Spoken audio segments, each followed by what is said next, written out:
if you're a man over 35. Welcome, everybody, to Wager Talk Today. I am Lawrence Presman. He is Andy Covers, and you're watching, without question, the best daily all sports betting show on the planet. Andy, what is up with the smile, bro? Why are you so happy already? It's a great day. It's a great day. The sun is shining. Got up early, was able to watch some Wimbledon. Golf tournament has started for me. So it's a Formula One weekend. So a lot of good things going on. I'm sure we have an amazing show for everybody today. That we do, brother. Here is who is on. Adam Trigger joining us right off the top. He's going to talk the Washington Nationals game tonight. And he's also got a bet for us on the Cleveland Browns. Ben Burns, his team with Ali representing it, is going to be on after that. She'll be looking at the Dodgers game and the Rangers game. And Kyle Anthony, some UFC bets. We got a big fight coming up this weekend as well. Did you win last night?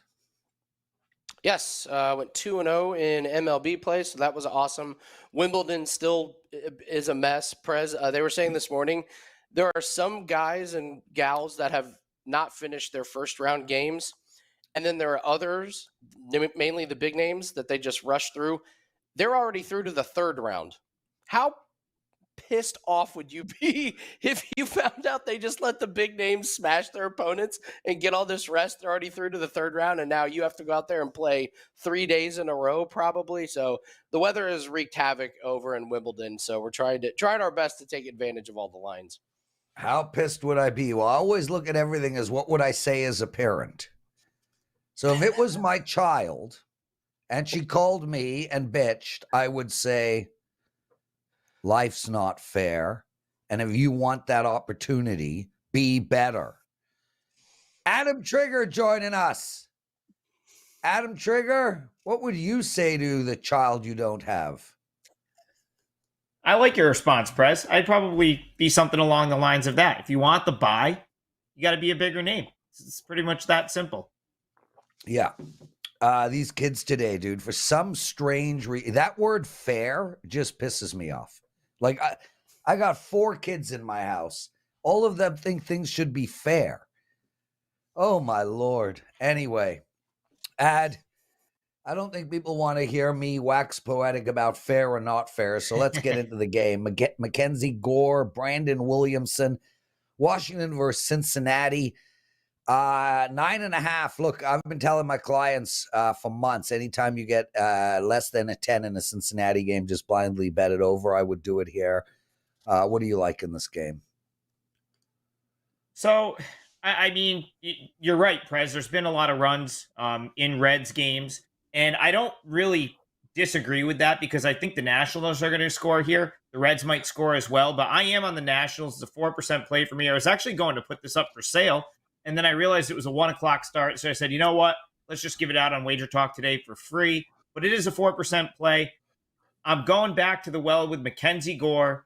He's been, I've really been high on him the last couple of years. Fortunately, I haven't played him as much the last couple of months. If you've been following along, he had a tremendous April. He hasn't been quite as good since. But I really like this spot for him, guys. He just came off his worst start of the season, got blown up by the Phillies. He was out after like 2 2/3. But, you know, if you watch baseball long enough, you know that in the division, that's going to happen. Like occasionally in the division, you're going to get blown up by a team that has seen you a bunch. And I kind of like coming back with guys the next time out, especially in this scenario for Gore, where he's facing a Reds lineup that either A, hasn't seen him because all these kids were like in AAA last year, and the ones that have seen him haven't been very good against him. So go back to last season before Gore got traded to the Nationals. He was on the Padres. He made 2 starts against Cincinnati, 1 run over 10 innings pitched with 17 strikeouts in those 10 innings. And that's a big reason I'm so high on Mackenzie Gore, because even with his struggles, his swing and miss rate is so high that it gives him a very high ceiling, to the point where if he can sort of, you know, harness his command similar to the way he did in April, I think this guy's going to, you know, has the sort of the skill set to be a front end starting pitcher. So I think we're getting him in a good like bounce back spot where there's a little bit of value in the number because he got blown up last time. And Prez, going back to your point, Brandon Williamson's going to give up runs. This is a guy that probably should still be at AAA. His ERA since being called up is about 5.5 with a 1.40 whip. Last 5 starts, his ERA is 6.75. The reason the Reds keep winning his starts, guys, is because they have scored so many runs. So I think the Nationals, who I don't think get enough credit offensively, Lane Thomas is a stud. Abrams has been red hot for them. Like, there are guys that can hit on this Nationals team. It's not all pitching. But if it does come down to pitching today, guys, another thing I love about the Nationals is they've got all their top relievers. None of them have even pitched in this series. So they're trying to avoid a sweep. Mason Thompson, Hunter Harvey, Kyle Finnegan are stud relievers on this Nats team, and not one of them has pitched in this Red series because they've lost all 3 games. So if you give me Gore and he can get a lead and the ball's going to those 3 late in the game, I think the Nationals find a way to win here. It just sets up much nicer than it does for Williamson and the Reds today, in my opinion. Adam, I mean, this is a Reds team that has 48 wins this season. 22 of them are in the last 30 days, or 31 days. This team's completely on fire. It doesn't worry you, or maybe a look ahead. Someone in the chat brings up UC Panda, been with us for a while. Nats definitely live. Getaway day. Reds won 3 in a row. Reds in a look ahead to huge series against Brewers. I don't know, man. Hot team like this, tough to fade. Yeah, and just Adam, just to add to that really quick, because I obviously looked at that game in great detail, and everything you're saying I agree with. The problem that I'm having in this game is Washington's a favorite, and no matter how you slice it, this is a 34-52 team playing against the hottest team in all of baseball. I mean, I don't mind taking the Nats here, but I need 20 points. 20 cents. I don't want to give 25 cents. So I'm with Andy here. It feels right. It sounds right, but I don't think there's any value. Oh, I disagree. I think, listen, I gave this to clients, so it's minus 118. It's up to minus 125. I would still play it there. The value is in the fact that you have Mackenzie Gore, who could be a front-end starter if he gets it together, against Williamson, who might never be anything more than a 4A guy. Like, we don't know. It's too early in his career. But I mean, I don't know that I see like him being like a legit starter, at least not what I've seen so far. And then the Nationals just haven't, like, they're very similar to what the Reds were a month ago, right? Like, they have young talent. They're starting to hit. They just haven't really hit a stride yet. But I mean, you're going to these two teams are not that different, in my opinion, on like a one-off basis. Yeah, the Reds have been red hot. They've managed to string together a bunch of wins.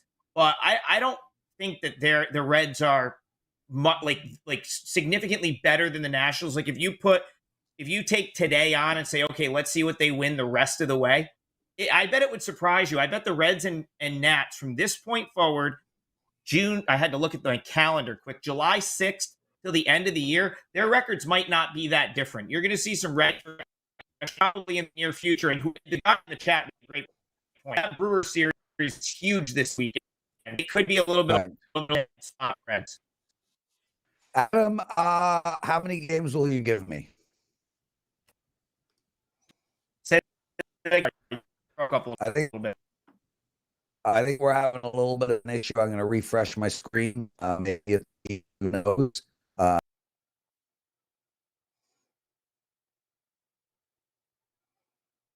I'm back. So, Adam, how many games will you give me? Give me 3 games. I'll take the bet, $500.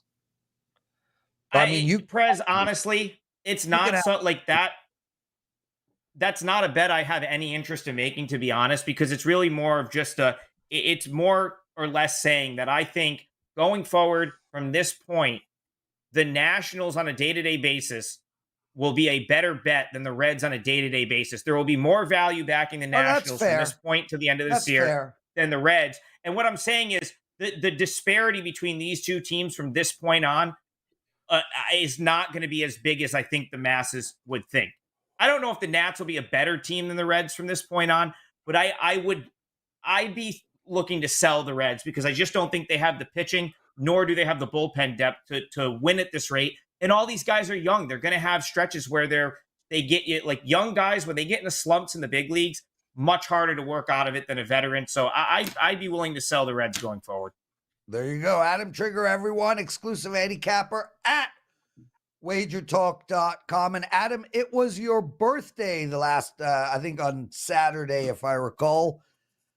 First off, happy freaking birthday. Did you do anything special? Thanks, President. I appreciate that. Not much. We finally just had a weekend to sort of hang out. Some family came to town, did the whole 4th of July thing, went to the lake. Mallory and I went to Telluride, Colorado, like a week or two ago. Nice. So that was kind of the trip. We had a blast there. It was my first time there. Beautiful place. Gorgeous. I would definitely go back. But yeah, just kind of hung out.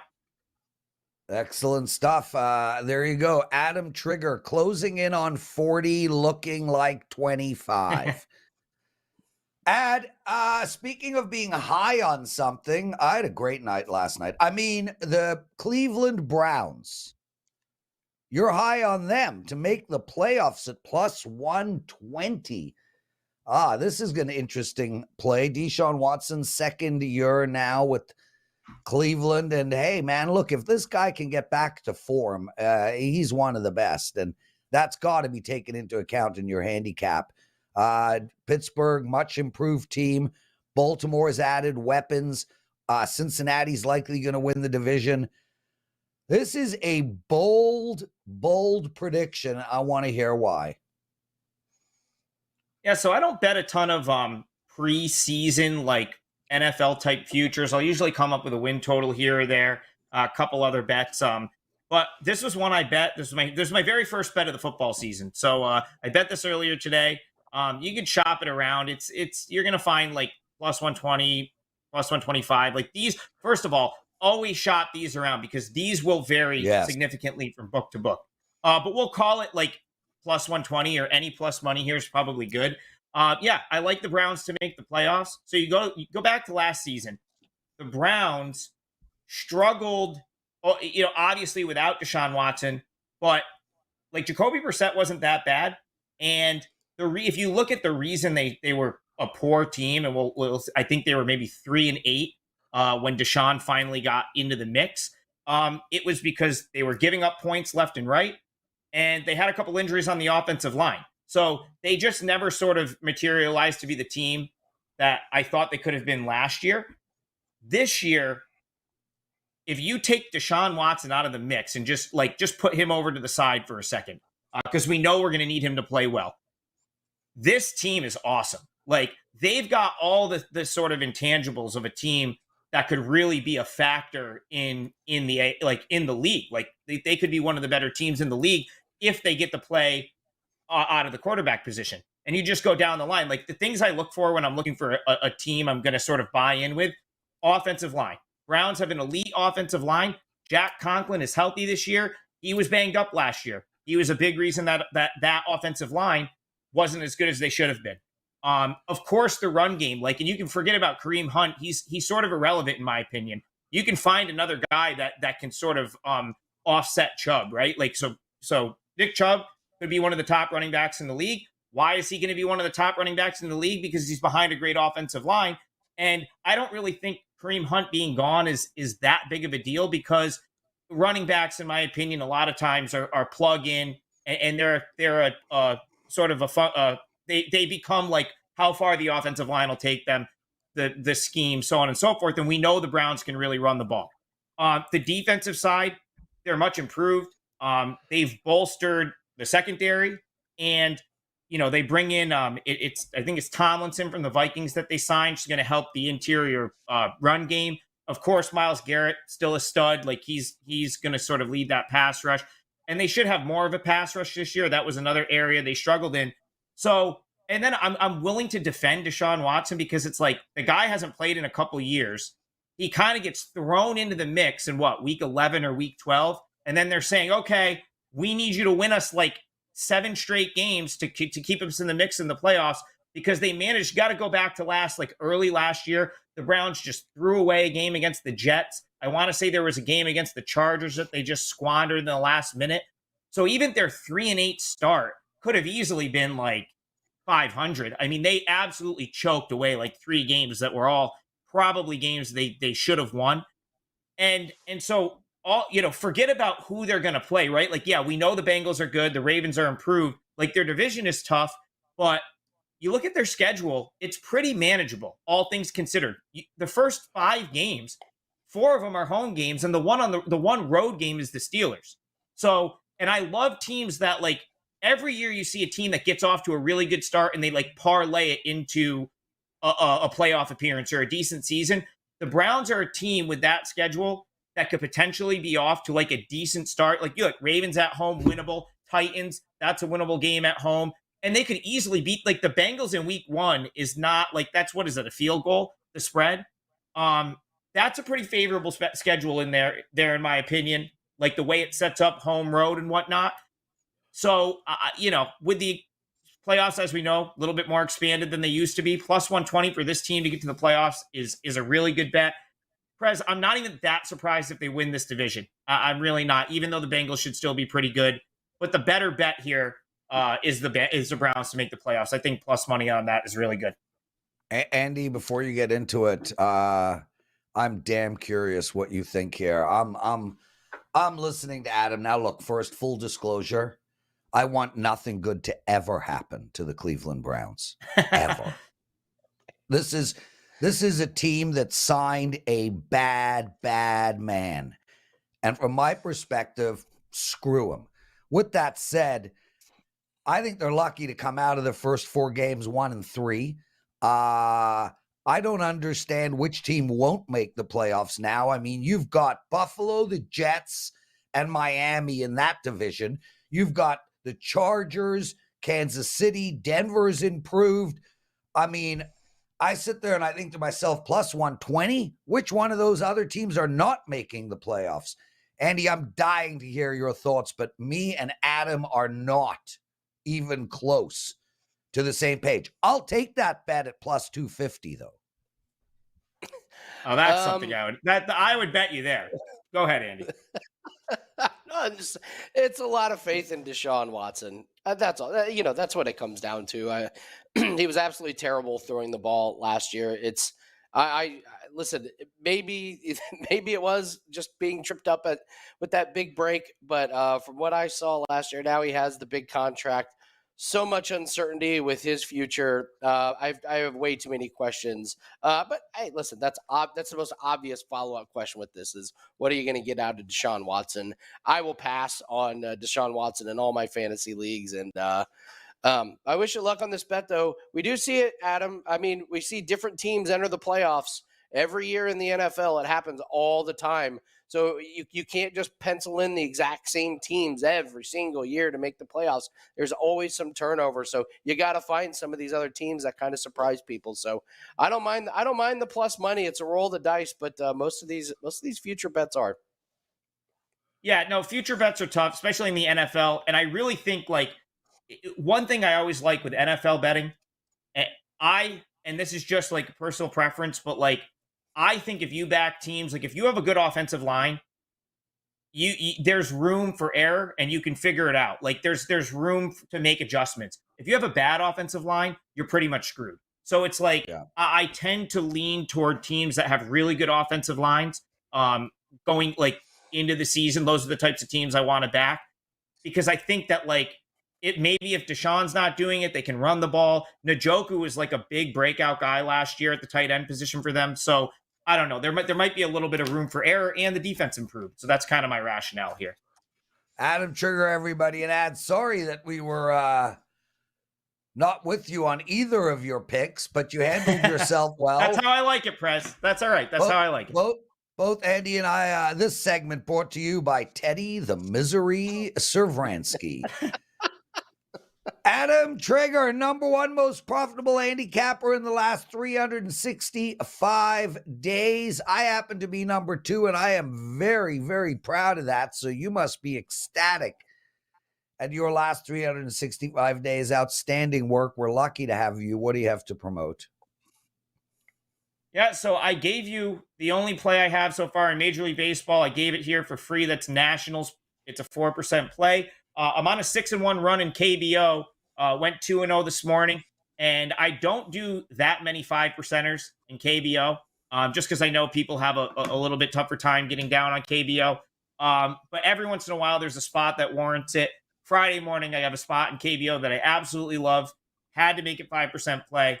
So that is up now. And because it's KBO and it's a little bit of a niche sport, WagerTalk lets us sell it at a little bit of a discount. So it's only $19 instead of the usual 35, but it's still a 5%er. And it's probably one of, I would say, the top 3 or 4 spots I've seen so far this season in KBO. So go on over to wagertalk.com and grab that. And hopefully we're all cashing the Nationals together in about an hour. Wonderful stuff. Send my love to your awesome woman. Be well, my friend. Keep kicking ass and keep looking 10 years younger than you do. Andy Lang, before we get into what did bettors learn, I want to make mention to everybody, I have a 5% play up myself tonight. It is in the Canadian Football League. Full disclosure, and I say this inside of my analysis, I do not handicap the Canadian Football League. I have unbelievable sources in this league. Andy, this is the only league where I literally know most of the owners, a bunch of the players. I've been to training camps. I actually went to training camp and I played wide receiver. I mean, I wasn't trying out with a team, but I played wide receiver.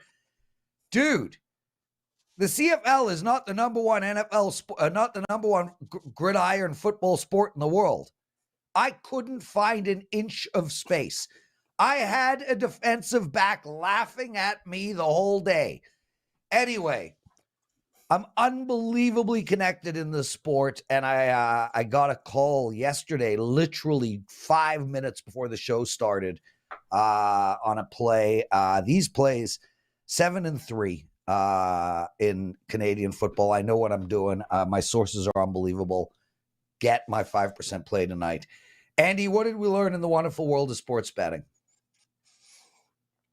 I think we got reminded once again that flashy and expensive, that's for cars and jewelry, not for athletes trying to carry a franchise to a championship. I got to talk about Mike Trout. This is not going well for the Angels, and I can make the case that Mike Trout is one of the most useless players in all of baseball. He does not equal playoff wins. 12 seasons, 1 playoff appearance. Yeah, 12 seasons, 1 playoff appearance. That was 9 years ago. He's hurt. 2017, thumb ligament. 2018, wrist injury. 2019, foot surgery. 2021, back issue. 2022, rare back issue. Now he's out 4 to 8 weeks, and he's expensive. He gets hurt all the time, and when he's playing, he's amazing, which means the team depends on it. But then when you depend on that player, and then they're not there because they inevitably get hurt, it just crushes these franchises, and they keep ponying up for these guys. He is the most expensive contract in baseball. You know who's third most expensive? Aaron Judge, hurt. Expensive. The Yankees haven't been to a World Series since 2009. Mike Trout, Aaron Judge, flashy, expensive, gigantic injury risk players that do not get your franchise to championships. You know who's next on the horizon for this is Zion Williamson. I'm already taking my victory lap. I called this in college, that guy is such an injury risk. Now he's got off-the-court issues. He cannot stay in shape. I will never understand why some of these franchises keep ponying up for some of these big-time contracts on injury risk players. They do more damage than they do harm. And by the way, Prez, if you were sitting in a bar and Mike Trout walked in, you probably wouldn't recognize him unless he was wearing a jersey and his batting helmet. He doesn't equate to wins. He costs a ton of money. I think he's killing this franchise. Once again, hurt, out 4 to 8 weeks. Flashy, expensive. No, useless. Not for championship caliber. Yeah, useless. Yeah, listen, great take, Andy. And you know, I don't want to get into this completely because it's a sports betting show, but you know, I've said over and over and over again, you know, losers are losers. And you know, if I'm the Angels, this is how my negotiation with Mike Trout would go. Mike, I'll make you the most expensive play. I'll make you the most paid player in all of baseball. I'll give you $300 trillion for 10 years. Mike's like, yeah, I'm in. And then I turned to him and I said, That was a test, you idiot. You would sign with us? We're a bunch of freaking losers. Why would you give your entire Major League Baseball career away for a few dollars?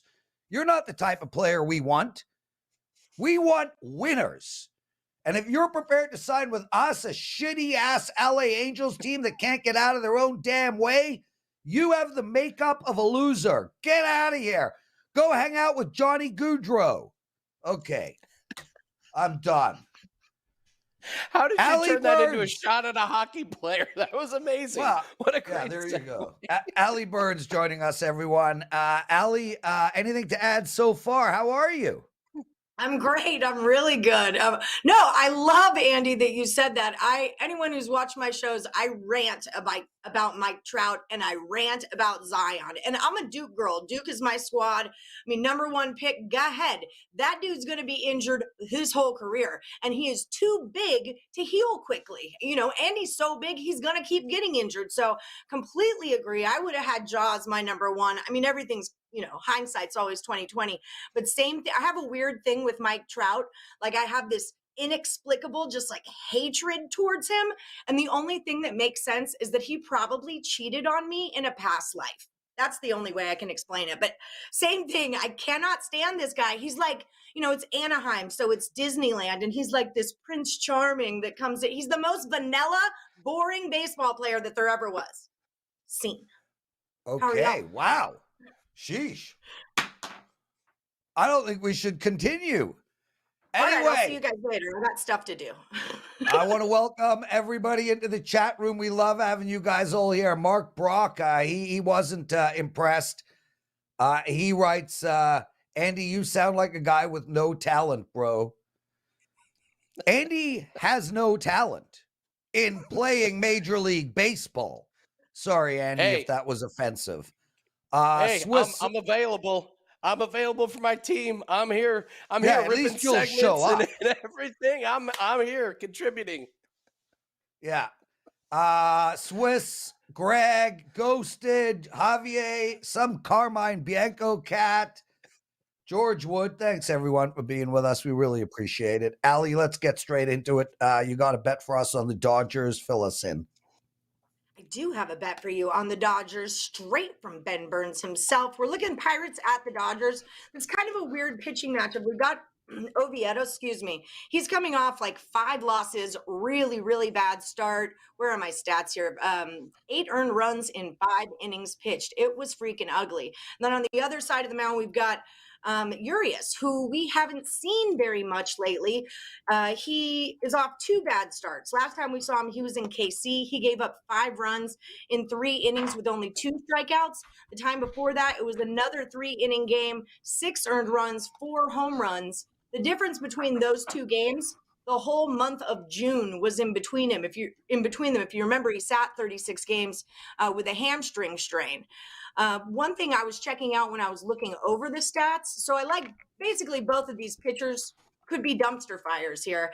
And the Dodgers, one thing that they do is score, and they score early. They've actually outscored the Pirates 17-10 in the 3 games in this series in the first 5. 17 of their 18 runs scored in the series were in the first 5. So we're looking at the Dodgers over 4.5 runs in the first 5. That is our first official play of the day. Andy. Yeah. I listen, I love this play. I love the first 5 for both teams. I started looking at this, trying to find something. There have been a total of 33 runs scored in this series. 27 of them have been in the first 5. The bullpens are kind of holding their own. It's the starters that are getting torched. Yeah, Andy, absolutely. One sec, Allie. Andy, you know what you don't love? Looking at Slack. Yes. You schmobo. We're supposed to communicate. Andy, let's move on to the next question because, Allie, let's move on to the next question because Andy doesn't seem to want to. Texas Rangers. What did I just miss here? I feel like I just missed something. Well, do I need to check? Andy and I aren't next to each other. Andy lives in America. I live in Canada. We can't communicate while doing a live show. So we have Slack. where I, as the actual official host of the show, have to focus on timing. So I slacked Andy, no follow-up question, go to the next game. Andy was so in tune with your words and so excited to chat. Okay, Andy, give me shit. Go ahead. I love you, Andy. Allie, let's talk about the I Rangers, like the please. yawn. I like the yawn. Go Go ahead, ahead, Ellie. The Texas Rangers, minus All right, 135.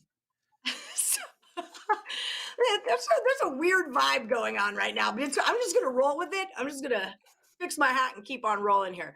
So this one's kind of fun, right? We've got Eovaldi back in Boston. Remember, he won the World Series there in 2018. He's back on the mound, and he's even really excited. He says he's had this one circled on his calendar. He's, had a great career there. He's excited to pitch in front of the fans again. And granted, the Rangers did lose one yesterday, but we think they're bouncing back today. On the road, he's 6-1. His ERA is actually better on the road. It's a 2.44 as opposed to a 2.64, so a little bit better there. And Crawford has been horrible on the other side of this. He's got a 9.82 ERA when he starts on the road. And then one other thing just to keep in mind, Eovaldi, he's, kind of on this high, excited for the Red Sox. He's probably going to get the start for the American League in the All-Star game coming up. It's on his regular pitching day.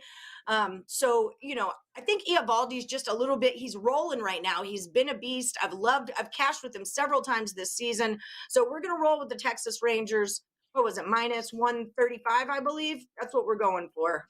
And Ben likes it at a minus 145 or better. Just throwing that out there. Andy? I'm not betting against Eovaldi. Yeah, I don't have a problem. I'm not betting against Eovaldi. I love this play, Allie. I think it's a great play. It's a great spot. So I don't have a follow-up on this one. I think you did it just right. Well, thank you. Sometimes I do. I was even looking at his pitching props because you can get him over 5.5 at a 115, plus 115, over 6.5 at a 250. If that's a gambly thing, like if you're feeling a little gambly, because he's really just done, I think it was 5.5, 5.5496 as far as strikeouts go. So it's not that he couldn't do it. Seems like a spot where he would do it. I'm a little sucker for plus money, so I'm thinking about over 5.5 strikeouts just because of the situational aspect of this. But that's just my little plus money honeyness there. Allie, outstanding work. We love having you. Thanks for joining us. What has Ben got going for his clients today? But I know he's got 2 baseball plays already posted. He did lay off of the WNBA today. We gave a free pick on the WNBA over on the Ben Burns Report. So guys, check that out. What are we? 14-5 over our past 10 shows on the Ben Burns Report. So we're kind of crushing things. 2 free picks every Monday through Friday. So like, subscribe, ring the bell for notifications, and go check out Ben Burns over at WagerTalk.com. Make that money. He swept 4th of July. I want to say he's 7-1 in his baseball plays. The 4% plays or higher. So he's crushing stuff. He's doing things. He's busy. He's very busy making money for other people right now. There we go. Allie Burns, everyone. Andy Lang. Oh, look at that. Sorry. Now we're talking on Slack, baby. Woo! Okay, guys, we're going into our betting strategy segment, but a couple of things first.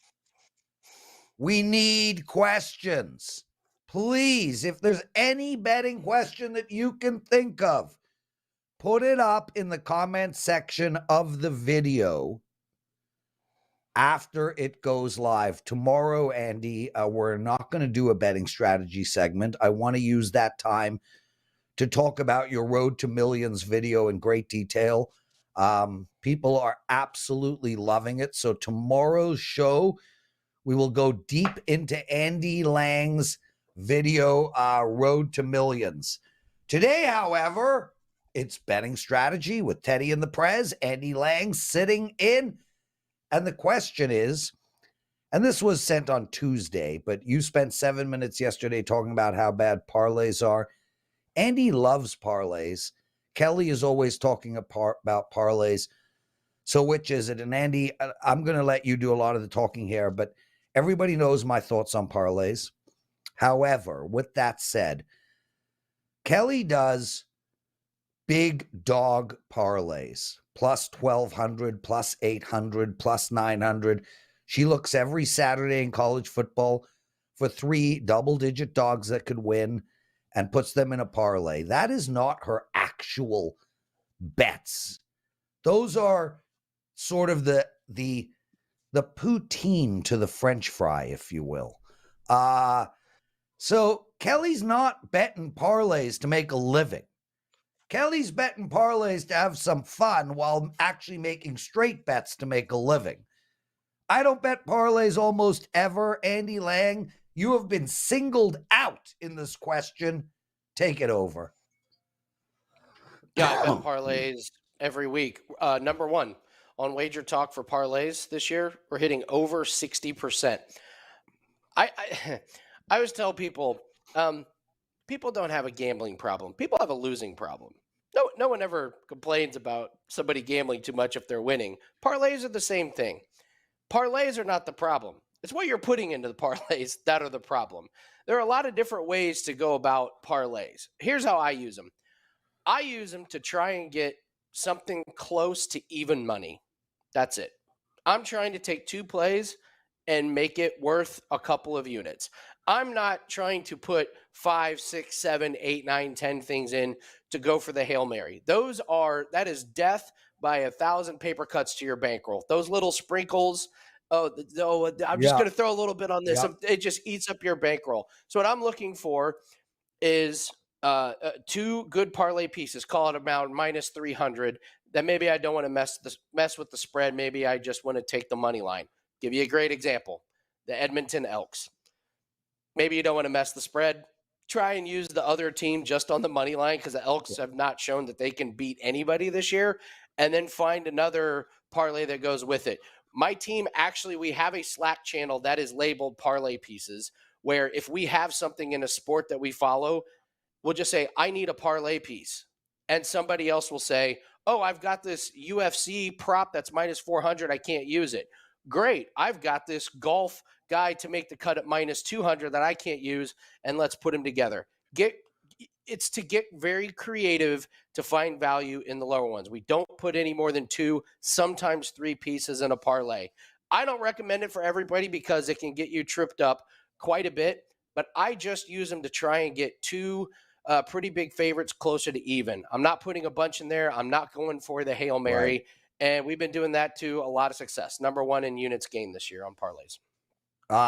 Andy, listen, Teddy and I have spoken about this before, taking these big money line favorites and putting them into a parlay. It does make sense. I don't do it very often, but it is without question the most effective way to bet parlays. The majority of people out there don't do that. The majority of people out there are taking it, minus 7.5 parlayed with a minus 3.5, and therefore they're getting paid their 2.6 to 1 on that 2-team parlay. Those bets I'm absolutely opposed to, but what you're saying makes sense, and I can accept that. With that said, I still don't understand why you can't bet the minus 300. But anyway, Kyle Anthony joining us, everyone. Kyle Anthony. Look at that smug face, Andy. I mean, come on. The chin lean back. Ladies and gentlemen, Kyle Anthony. Speaking of parlaying, Kyle. It's good. I should have been more excited. I'm sorry. That's my bad. I should have been more excited. Hey, if you don't want to come on this show, it's okay by me, bro. Like, anyway. No, it's always good to be here, Prez. It's always good to be in your presence. It's a good day when we talk. It's a good day. Well, I appreciate that, Kyle. So speaking of parlay, how have you parlayed your WagerTalk career? I'm trying to do some things, man. I, got a new sponsor for my podcast, MMA Happy Hour. Excited about it. Got some really good things going on with, underdog fantasy sports. So excited about it, man. Got some good things on the horizon, and Keeping it moving, man. Diversifying my portfolio, I think is what they call that. Okay, can we have a flex? You're the worst. Only if dude. Andy does. If Andy flexes, I'm in. Okay, Andy, take your give him shirt a off. flex. I'm wearing a long sleeve shirt, so it doesn't really do that much. You can't really Okay, see come on, anything with a Kyle. long sleeve shirt. Let's go now. Flex it up. Yeah, look at the sleeve. Only one arm, right? Yes.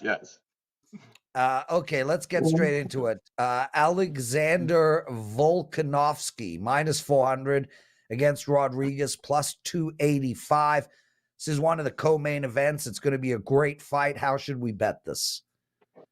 Yeah, so you've got the featherweight champion, the GOAT of the division, the pound for pound, one of the best guys in the world, and Alexander Volkanovski. All the right reasons why he's probably minus 400. On the other side here, you've got Yair Rodriguez, plus 285, elite level kickboxing, great footwork, all of those things.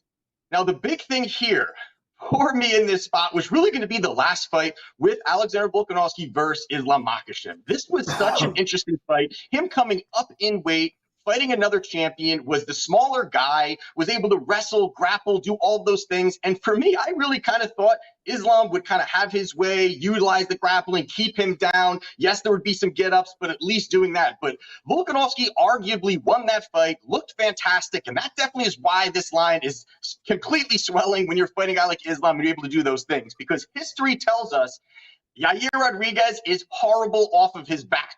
And Boyd has been exposed multiple times throughout his career. It all started back in 2017 against Frankie Edgar. Edgar took him down, mauled him in the first 2 rounds. That didn't look that good. Then the second fight with Jeremy Stephens. Stephens got battered on the feet, said, let me try to do that. Let me try to get these takedowns. He gets a takedown late. It ends up kind of looking good. But again, Yair got the victory, but the vulnerability of the takedowns are there. I think the most eye-opening takedown vulnerability was against Max Holloway. Max Holloway doesn't take down anybody, and he got multiple takedowns on Yair when things got a little tough. He took him down, controlled him, kept him there. Even I believe Josh Emmett, before he got knocked out, got a takedown. So this is a spot where I think Volkanovski can get some of these takedowns, can get some control time, and I don't think that he's going to be diving at legs for 5 rounds. I don't think he's going to be able to do that. But can he muscle him a little bit? Can he get in the clinch a little bit? I think he's going to be able to do that. Now, on the feet, Yair is absolutely dynamic. The guy has an arsenal of kicking that may be top tier within the UFC. But the thing that when you're looking at it is Volkanovski's style in which he fights really brings a lot of great things where the forward pressure, the output, the volume, all those things are going to smother the kicker. And again, this is baked into the line a little bit, of course, where you've got a minus 400, but this stylistically moving him up, keeping him close, keeping Yair on his back foot is going to make things very difficult to just get off that offense. Plus the fact that Yair has shown to have some iffy cardio. So you've got a guy that his explosivity really comes off of these kicks. That takes even more energy, more fuel for him to keep going with that. So I think that Volkanovski can really push that pace, get close, make it interesting. And early, I do think the first 2 rounds are going to be highly competitive. I think that's really where Yair is going to go for broke. And as this fight progresses, I think that's where Volkanovski starts to take over in those championship rounds. If you look at it, 6 of the last 7 fights for Volkanovski went the full 25 minutes. So this is a guy that takes his time. Even the only knockout he had over that, or the finish he had over that, was against Korean Zombie. That was in the 4th round. So this is a spot here where I think that Volkanovski gets that victory. We're going to get off that minus 400 number. I think the most likely path is via points. Plus 110, I think, is a great number, great value, and I think it's the most likely way that Volkanovski keeps the belt.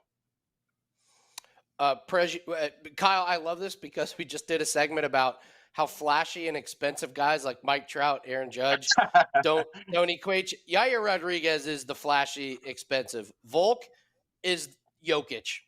That's the championship. He can do anything. I'm with you. He closes the distance. I think Volk almost plays with his food in this fight. I think he can. I think he can make this a brutally long, frustrating fight where he flexes his muscle, where you flexing your muscle and just shows, to your point, no, I'm the king. And to your point, Andy, I think that even if like he plays with his food, I think also Yair is so dangerous where he throws one head kick. That's going to be a game changer, even if Volkanovski is cruising. He knows that. So I think that's where this could have legs, get to that decision. And I think that why would he risk anything? He's not a guy that's a killer that goes out there and gets those finishes. So yeah, I think that this really looks to be the over and looks to be by decision for Volk. Kyle Anthony joining us, everybody. Kyle, before we get into the next fight, what do you have to promote for our clients? Yeah, so I have a 4% play up right now. I've got 2 plays. The 4% play right now is strong plus money. Even the other play, I have 2 strong plus money plays. About to add another plus money play to my package, but probably have about 4 plays, 5 plays for this card. Excited about it, and I'm ready to rock and roll, man. Big card this weekend. Excellent stuff. Alonzo Menfield against Crudite.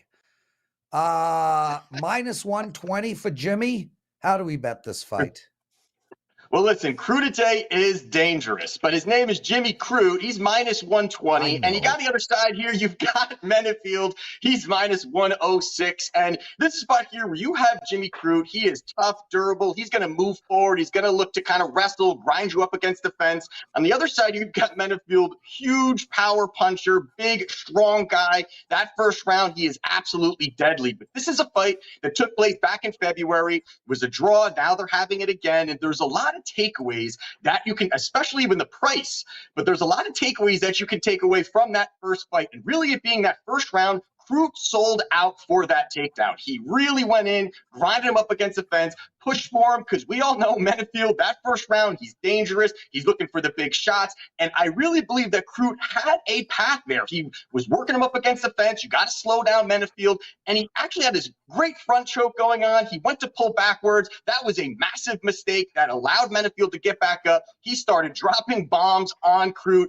And that was a big game-changing moment where he got clipped and never really recovered. But the part of that I think that's interesting is that that's Menfield's path. Menfield's path is going to be the knockout. I don't think he's going to outpoint him. I don't think he's going to be able to do that. Yes, he was on the path there with certain things. But again, the mistake was huge in a game-changing landscape of how that can go. Plus, it showed the fact that Crute can take shots, but he can also push the pace even in that third round. And that's going to be really important. Where you see Menfield has about a round and a half of cardio. He's not a guy that's going to be lasting. And Crute knows that. And again, if he didn't make that early mistake, I think that opens up opportunities for him to control, keep him up against the fence, work him, and keep doing that. Crute is 27 years old. He's going to be making massive improvements throughout. You've got Menfield 35. I just think this is a good spot for Crute. Now, you're looking even at back in their first fight in February, Crute was minus 180. We're going to get a discount here on Crute. Minus 120. I think it's a great spot here where the prices come down. I think it's an overcorrection to what really happened in that fight. I think it's still a good spot for Crute. So I like Jimmy Crute here. I think he goes out there, grinds out the first round or two. I think he wins that third round in a very high clip. So if he could win one of those first 2 rounds, I think it's a pretty nice fight for him here. So minus 120, I like Jimmy Crute to get the job done. Random quick follow-up, Kyle. It's plus 200 over 2.5. I don't get it. These two went 3 rounds last time. They are so evenly matched. It's Menfield on the feet. It's Crute on the ground. Why wouldn't we sprinkle the over 2.5 in this one? Yeah, I saw that, dude. That's tough there. I mean, I guess they're looking for them to really go at it early. I mean, again, Menfield's path is that early knockout, and he's, it's at a pick 'em. So, and Crute's not a guy that's going to go out there and steamroll him in those first 2 rounds. So I would definitely lean at that price. That is pretty juicy for a path, and the way that I think this fight's probably going to go to the decision for Crute. But the minus 120, I'm okay with it. Sprinkle there, I'm okay with it too. Kyle freaking Anthony, everybody. Kyle, I think strand 47, section 3 of your hair is out of place. Please go fix that. Anyway, right, thank you. You've promoted, you've kicked ass. You can now go to the grocery store and find women, do your thing. We love you. Thank you for joining us, Kyle Anthony. Andy guys. Lang. Andy, what did you think it was going to be easy co-hosting a show with me? Love every second of it, brother. What do you got going for the clients today, bro? I've got a baseball play up. Golf just started, but we just released a promo code, and I'm going to keep this up for a while. Andy365 gets you 50% off a year's worth of plays. I've been wanting to do this, and I want to keep it up so people can plan for it. We want to keep this up probably till we get closer to football season. We're doing the Road to Millions, which we can talk about tomorrow. But the best way to follow all my plays is to do at least 30 days. And for everyone that everyone that does follow us every month at the same time, maybe we can get you a little bit of discount here for doing a full year of play. So we'll talk about the Road to Millions tomorrow. Use a promo code Andy365, 50% off a year's of plays. Yeah, and guys, Andy is outstanding bettor. Creative, bold. Any other adjectives you want me to throw in there? Profitable. Profitable! Don't forget to play my 5% play in CFL tonight. Andy and I on tomorrow. Ralph Michaels, Art DeCesar, and a whole lot of Andy Lang. Because Andy, I got lots of questions for you tomorrow. We're going to talk about your Road to Millions. We're going to talk about your love for prop bets. We're going to use this as an opportunity to get to know you better. Thanks for joining us, everybody. Please hit that like button. Please subscribe to our channel. It's greatly appreciated. And George Wood, who wants to know why not put up a discounted plays on the weekend. George, we do. We have a 3-day offer. It is hugely discounted. Take advantage of that. Lots of love, everyone. I'm going for shawarma with my friend and then spending the day at the pool writing some stand-up comedy for an event in October. Be well, everyone. Take care of yourself. Kyle and all you people, thanks. Dan, dump us, please.